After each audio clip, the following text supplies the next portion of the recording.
રાજકોટના રાજનગર ચોકમાં પીજીવીસીએલ કચેરી ખાતે ગઈકાલે સવારે 10 વાગ્યાથી રાત સુધી વિદ્યુત સહાયકમાં પાસ થયેલા ઉમેદવારોના ધરણા યોજાયા હતા। આ ધરણા હજુ આજ સુધી યથાવત છે। 300થી વધુ ઉમેદવારો ખાધા પીધા વગર ધરણા પર બેઠા છે। વિદ્યુત સહાયકની જગ્યાઓ ખાલી હોવા છતાં નિમણૂક ન કરવામાં આવતા ઉમેદવારોમાં નારાજગી જોવા મળી રહી છે। વિરોધ દરમિયાન કોઈ અનિચ્છનીય બનાવ ન બને તે માટે પોલીસ બંદોબસ્ત પણ ખડકી દેવામાં આવ્યો છે। ઉમેદવારોનું કહેવું છે કે જ્યાં સુધી સંતોષકારક જવાબ નહીં મળે ત્યાં સુધી આ ધરણા યથાવત રહેશે। મારું નામ મયુરસિંહ જાડેજા છે। અમે ઇલેક્ટ્રિકલ આસિસ્ટન્ટની ભરતી બાબતે સવારથી બેઠા છીએ, બરોબર છે। અને આજે સવારે એકવાર અમે 5 પ્રતિનિધિ મળવા ગયા હતા, ત્યાં પણ સમસ્યાનો ઉકેલ આવેલો નથી।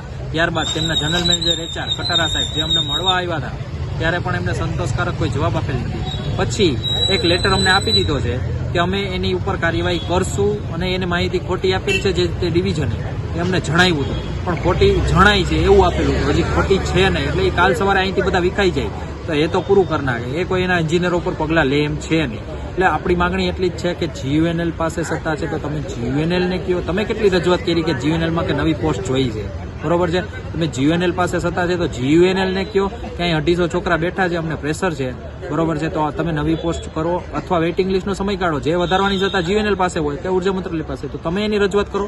તમે ટેલિફોનિક વાતચીત કરો તેમના general manager HR jetty Roy સાહેબને અથવા GUNL MD સાહેબને કે અમારી ઉપર પ્રેશર છે ભાઈ, અહીંયા અત્યારે છોકરાઓ બેઠા છે, આ આંદોલન તેમનું થાય છે, બરોબર છે, તો તમે કેમ કોઈ રજૂઆત કરતા નથી? ક્યાંક ને ક્યાંક પીજીવીસીએલના મેનેજમેન્ટમાં કાંઈક ખોટ જણાય છે, એ પાકી વાત છે।